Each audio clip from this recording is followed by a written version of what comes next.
नमस्कार। समाज और अपराध का रिश्ता काफी पुराना होता है। कहा जाता है कि समाज है तो अपराध भी रहेगा, लेकिन अपराध की दर में कमी की जा सकती है, उसे होने से रोका जा सकता है अगर हम सचेत रहें तो, अगर हम सावधान रहें तो। यूं तो हम हर रोज जुर्म की खबरों से दो चार होते हैं, लेकिन जब जुर्म के काले साए हमारी दहलीज पर आ जाते हैं तो फिर हम घबरा जाते हैं, इसके एहसास से रूबरू होते हैं। आज जुर्म की दुनिया में बात कुछ ऐसी ही खबरों की होगी, तो चलिए शुरू करते हैं पुरवैया क्राइम स्पेशल।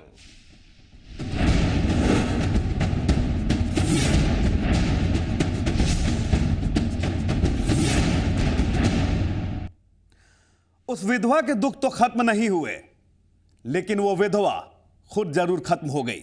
जी हां, बिल्कुल सही सुन रहे हैं आप। लोगों का तो यहां तक कहना है कि उसे जलाकर मार दिया गया, लेकिन पुलिस का कहना है कि विधवा महिला ने खुदकुशी की है। अब ऐसे में किसकी बातों पर यकीन किया जाए, यह बड़ा मुश्किल है।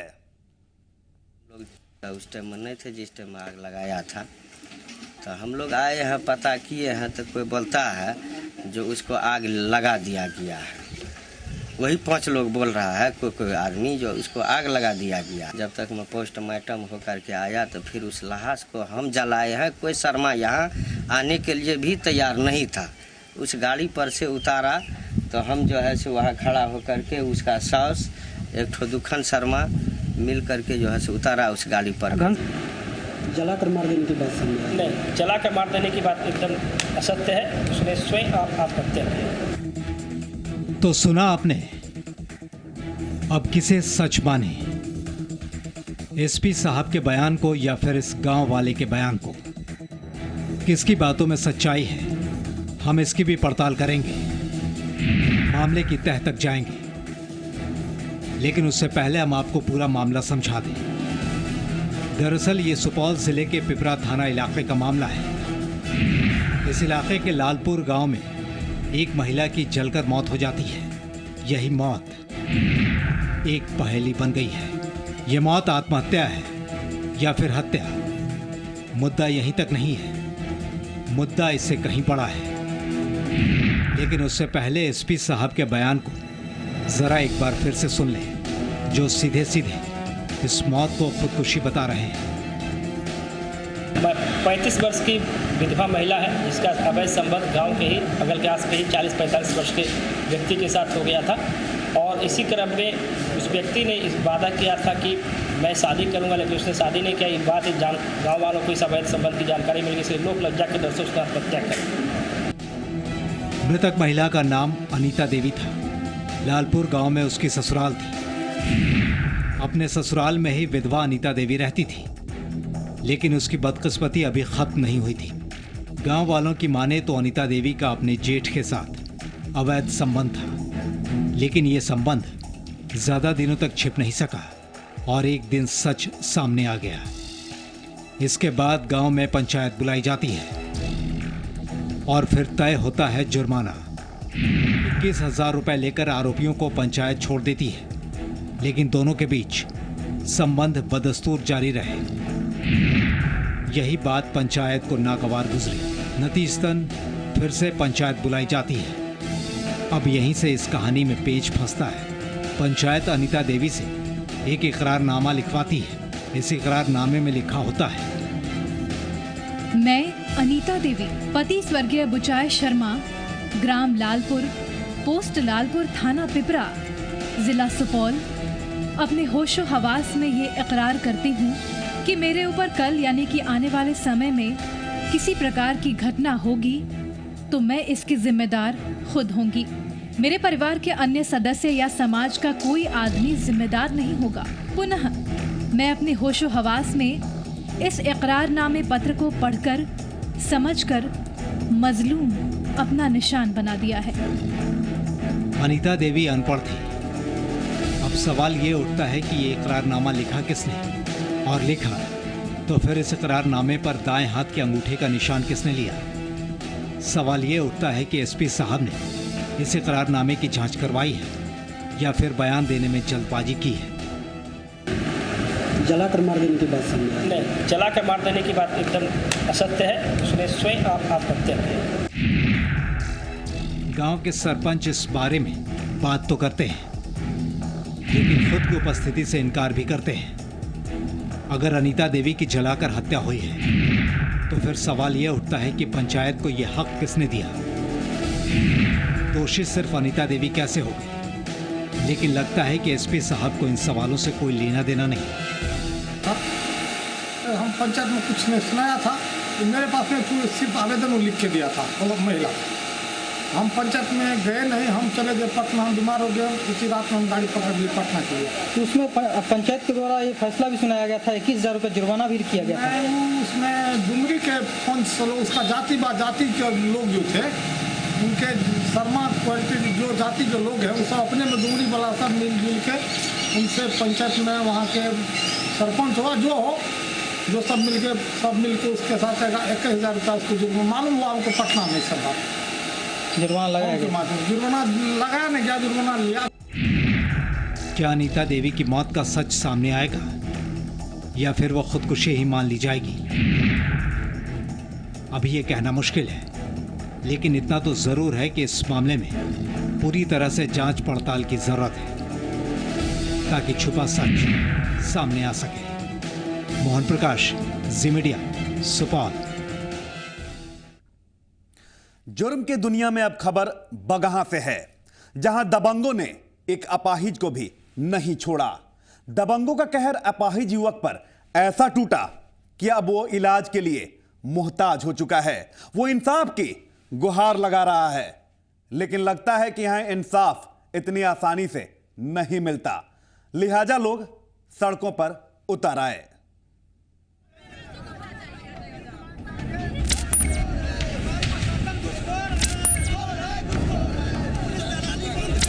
बगहा कि ये लोग हंगामा कर रहे हैं, चिल्ला रहे हैं, प्रशासन के खिलाफ नारे लगा रहे हैं।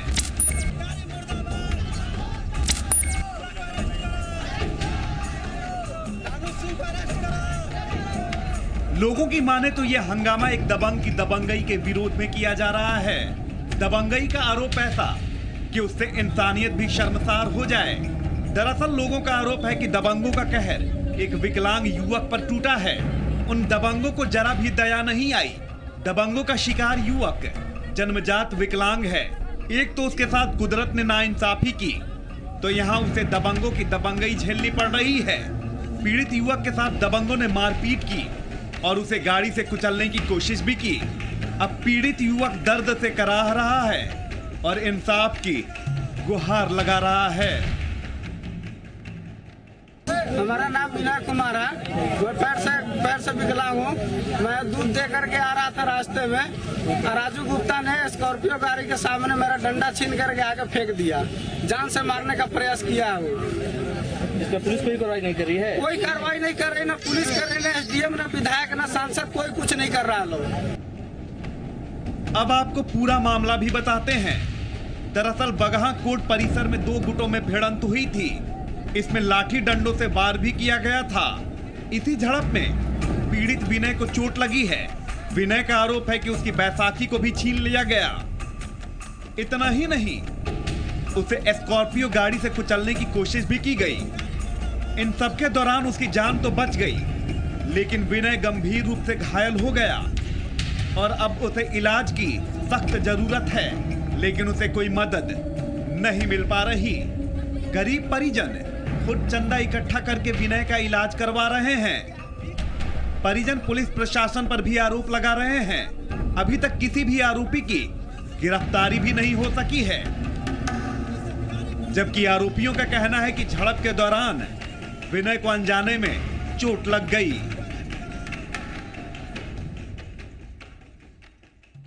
तीन बार गाड़ी घुमा के एगो विकलांग पर बताई न जे तीन गो गाड़ी चला देले बा। आई बताई त कितना हमरा के दुख दे देले। नाराज परिजनों ने इस घटना का विरोध करना शुरू कर दिया। चिलचिलाती धूप में लोग सड़कों पर उतर गए। पुलिस प्रशासन के खिलाफ भी नारे बुलंद करने लगे। वहीं मामले की नजाकत को देखते हुए बगहा एसडीएम मंजूर आलम और पुलिस टीम भी मौके पर पहुंच गई, लेकिन एसडीएम साहब को भी लोगों के गुस्से का सामना करना पड़ा। घंटों दोनों पक्षों में बातचीत होती रही। एसडीएम साहब लोगों को समझाते रहे, तब कहीं जाकर लोगों का गुस्सा शांत हुआ। में गाड़ी भगाने के क्रम में एक बच्चे को चोट लगा है, इलाज चल रहा है। वहाँ पे हम अपने आदमी को भेजे हैं, वहाँ पे इलाज कार्रवाई चल रही है, प्रशासन में भी कार्रवाई चल रही है। हम एसपी पास गए थे भाग के, तब मेरी जान बची है। हमला हुआ उस बीच भाग रहे थे। हाँ, हमला बचे हैं। फर्स्ट लाठी राजू गुप्ता और उनके समर्थक लोग जो थे चलाए हैं, और बार बार धमकी दे रहे हैं, तुमको इस धरती से विदा कर देंगे, बगां से विदा कर देंगे। बहरहाल प्रशासन ने आरोपियों की गिरफ्तारी का आश्वासन दिया है। वहीं पीड़ित लोगों की मांग है कि जिन दो गुटों के बीच झड़प हुई थी, उन दोनों गुटों को गिरफ्तार किया जाए। लेकिन इतना तो सच है कि दो के झगड़े में तीसरा पिस गया। इमरान, जी मीडिया, बगहा।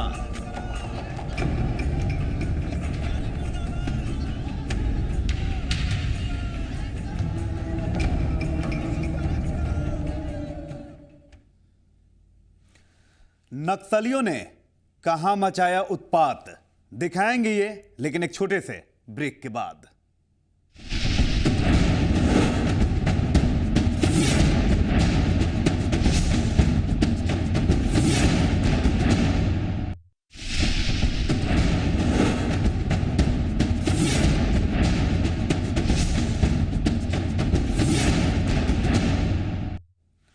और अब बात करते हैं नक्सलियों के कहर की। तो दुमका जिले में नक्सलियों ने एक बार फिर से अपना उत्पात मचाया है। नक्सलियों की हरकत के बाद इलाके में दहशत का माहौल कायम हो चुका है। ऐसे में विकास कार्यों पर भी इसका असर पड़ सकता है। लेकिन अब सवाल यह है कि लाख कोशिशों के बावजूद भी नक्सली गतिविधियों पर आखिरकार लगाम क्यों नहीं लग पा रहा।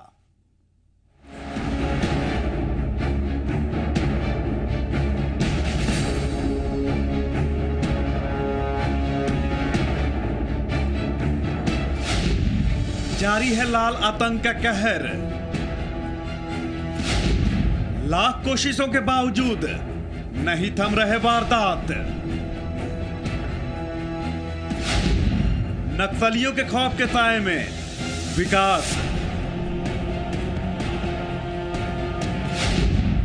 विकास कार्यों पर पड़ रहा है असर। अभी झारखंड बिहार में 2 दिनों के बंद में नक्सलियों ने जमकर कोहराम मचाया था। नक्सलियों ने 32 ट्रकों को आग के हवाले किया था। 2 दिनों की इस बंदी में सड़कें सुनसान हो गई थी। बंदी का असर तो खत्म हो गया, लेकिन झारखंड में नक्सलियों का उत्पात अभी भी जारी है। ताजा मामला दुमका जिले के सामने से आया है। जिले के नक्सल प्रभावित काठीकुंड के बड़तल्ला और कुसुम्बा गांव के बीच नक्सलियों ने फिर से वारदात को अंजाम दिया है। एक निर्माणाधीन पुल के पास नक्सलियों ने बड़ी घटना को अंजाम दिया। इस पुल का निर्माण हरदेव कंस्ट्रक्शन कंपनी कर रही है। नक्सलियों ने अपने हमले में एक पोकलेन मशीन, जनरेटर और कंपनी के ऑफिस को जलाकर खाक कर दिया। वहीं निर्माण में लगी कंपनी के 1500 लीटर डीजल को भी आग के हवाले कर दिया गया। हम लोग तो उधर थे, उधर से तो हम लोग जब आग लगा गया था, हम आए थे इधर से, सब चला गया। कितना संख्या में था ये? 6-7 लोग। तो आप लोग आके कुछ बोला? नहीं। क्या बोला? वो बोला ये काम बंद कर दो, बंद कर दिया। तो काहे काम बंद करने बोला? अब कोई चीज़ का मांग है वो लोग। बताया जा रहा है कि इस घटना के पीछे लेवी का मामला है। निर्माण में लगी कंपनी से लेवी वसूलने के लिए नक्सलियों ने इस वारदात को अंजाम दिया है। नक्सलियों ने कंपनी से पहले भी लेवी की मांग की थी। धमकी देकर काम बंद करवा दिया गया था। कुछ दिन पहले ही कंपनी ने दोबारा काम शुरू किया था और इसी के बाद नक्सलियों ने इस घटना को अंजाम दिया है। नक्सली को लेवी लेने के अलावा कोई सिद्धांत नहीं है और नक्सल संगठन को जनता के लिए जो काम हो रहा है, पुल का निर्माण हो रहा है और रोड का कंस्ट्रक्शन हो रहा है, उन लोग ये नहीं चाहता विकास हो और उन लोगों को लेवी लेने के अलावा कोई सिद्धांत नहीं है। इसी के चलते रात में आके नक्सली द्वारा इधर एक पुकलिन मशीन जलाया है और पुल का काम जो चल रहा था उसमें काम में बाधा पहुंचाया है। अभी पुलिस फोर्सेस अभी लगातार अभियान चला रहे हैं और नक्सली के विरुद्ध कार्रवाई करेंगे और जहां भी डेवलपमेंट वर्क्स हो रहे हैं उसमें पूरी तरह का सपोर्ट हम लोग देंगे। जहां भी फोर्स का डिप्लॉयमेंट का जरूरत है डिप्लॉयमेंट करेंगे और जो हम लोग पुलिस जो है विकास काम में जो है पूरा सहयोग करेंगे। सर ये लोग कितने की संख्या में होंगे? अभी सूचना मिला है कि 10-15 की संख्या में आया है और आग लगा के चला गया है। मेन मकसद तो लेवी का है। दूसरा चीज़ है कि इन लोग ये चाहता है कि जो इस इलाका का विकास ना हो, क्योंकि विकास होने से जो है उनका संगठन का विस्तार नहीं हो सकता है। वो भी उन लोगों का एक सिद्धांत है। बता दें कि तकरीबन 4 करोड़ की लागत से पुल का निर्माण किया जा रहा है। ऐसे में नक्सलियों की नजर इस कंपनी पर है जहां से बड़ी लेवी मिलने की उम्मीद नक्सलियों को लगी हुई है। देखना है कि पुलिस इस बारे में अब क्या कदम उठाती है ताकि निर्माण में लगी कंपनी बेफिक्र होकर अपना काम कर सके। सुबीर चैटर्जी, जी मीडिया, दुमका।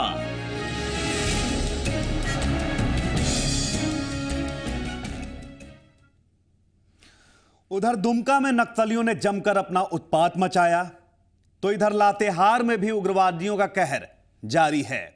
यहां भी लेवी के खेल में पिस रहे हैं गरीब मजदूर। जी हां, लातेहार में उग्रवादियों ने मजदूरों का अपहरण कर उन्हें जमकर पीटा और फिर क्या हुआ आप भी देखिए।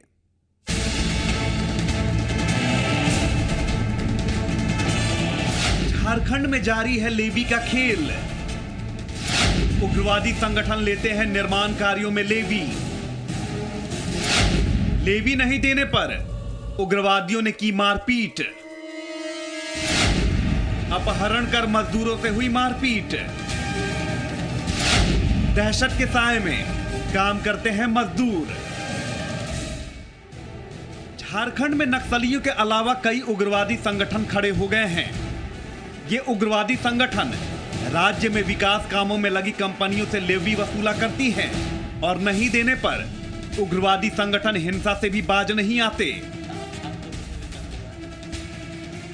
ऐसा ही एक मामला लातेहार जिले से सामने आया है। जिले के सिकनी से औरंगा नदी जाने वाली सड़क पर पुल निर्माण का काम किया जा रहा है। पुल के निर्माण में करीब 5 करोड़ रुपए लगने हैं। रकम बड़ी है, लिहाजा इस पर उग्रवादियों की नजर भी गड़ी हुई है। बुधवार की रात पुल निर्माण की जगह पर उग्रवादी संगठन ने हमला कर दिया। इस हमले के पीछे झारखंड संघर्ष जनमुक्ति मोर्चा के उग्रवादियों का नाम सामने आ रहा है। उग्रवादियों ने सो रहे 8 मजदूरों का अपहरण कर लिया। सभी मजदूरों को जंगल में ले जाया गया। जंगल में ले जाकर उग्रवादियों ने सभी मजदूरों की जमकर पिटाई भी की। पिटाई करने के बाद उग्रवादियों ने मजदूरों को छोड़ दिया, लेकिन उग्रवादियों ने धमकी दी है कि जब तक संगठन से बात नहीं होगी तब तक काम बंद कर दिया जाए और ऐसा नहीं करने पर गोली मारने तक की धमकी दी गई है।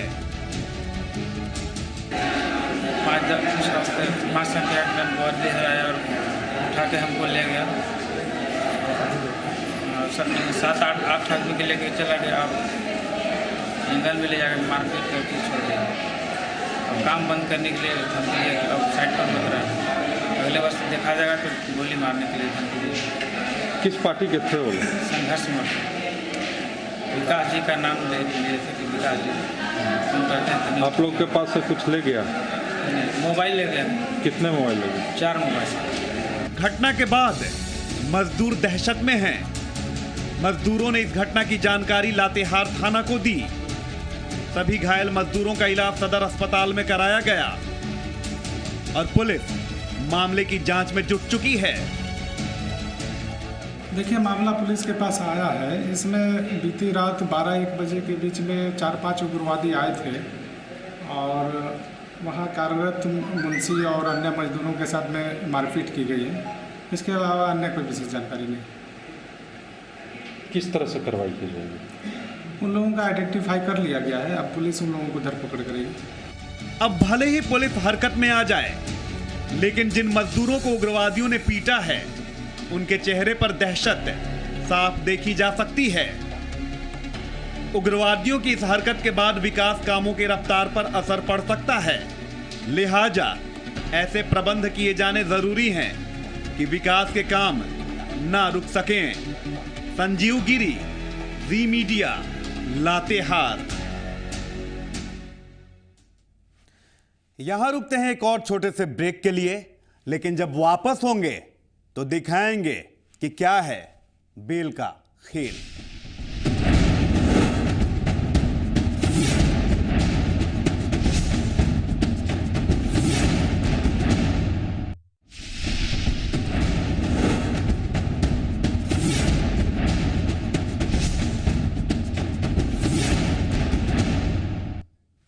ब्रेक के बाद एक बार फिर से पुरवैया क्राइम स्पेशल में स्वागत है आपका। रांची पुलिस को बड़ी सफलता हाथ लगी है। पुलिस ने एक ऐसे गिरोह को पकड़ा है जो चोरी के अलावा कुछ और भी अपराध करता था। अब पुलिस इस गिरोह के बाकी लोगों की तलाश में जुट चुकी है।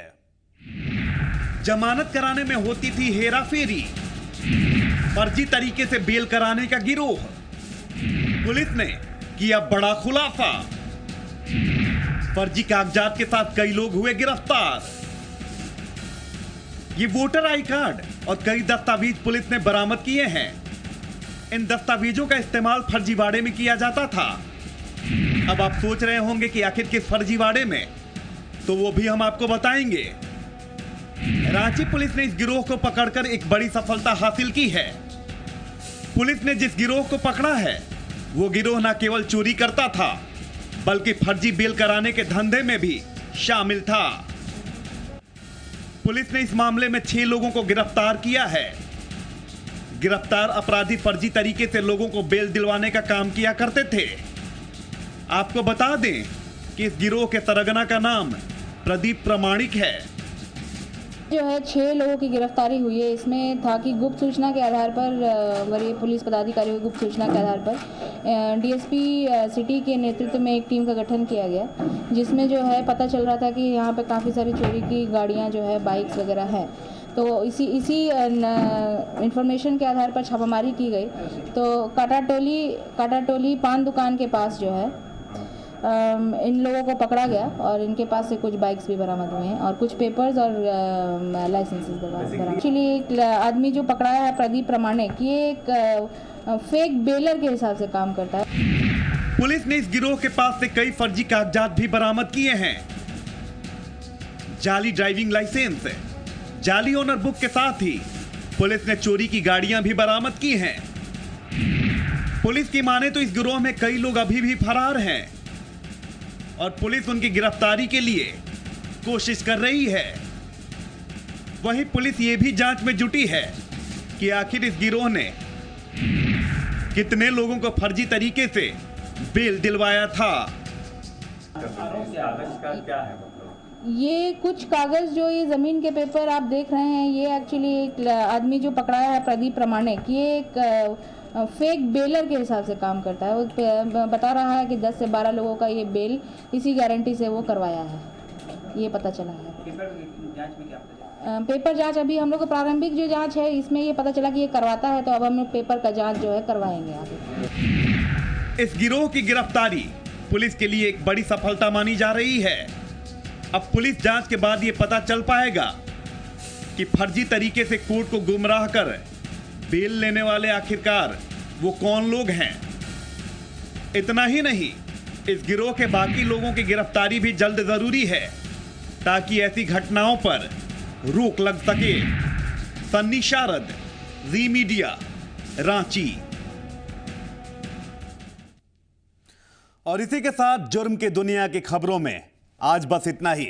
लेकिन आप रहिए बाखबर और होशियार, क्योंकि जुर्म कहीं भी और कभी भी हो सकता है। जुर्म की खबरों के साथ कल आपसे फिर होगी मुलाकात। तब तक के लिए दीजिए इजाजत। नमस्कार।